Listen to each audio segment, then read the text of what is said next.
Billy Elliot by Melvin Burgess. Introduction. Dancing was the one good thing in my life. I wasn't clever or popular at school, but I could dance.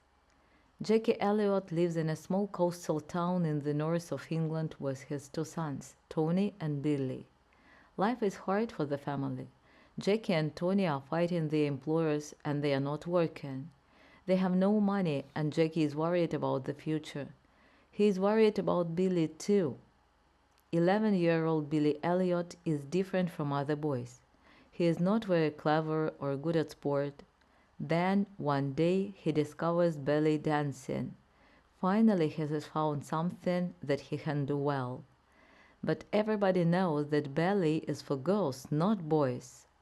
Will Billy continue to dance, or will Jackie and Tony stop him?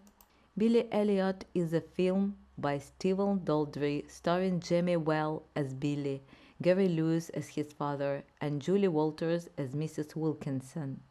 The film was written by Lee Hall and then rewritten as a book by Melvin Burgess.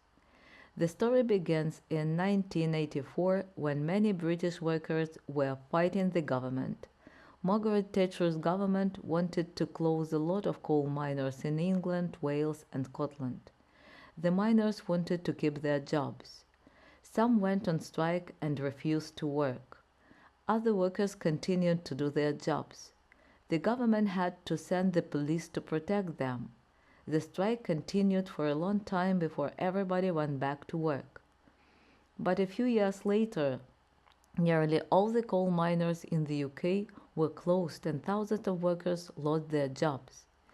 Billy Elliot was a very successful film in many countries across the world.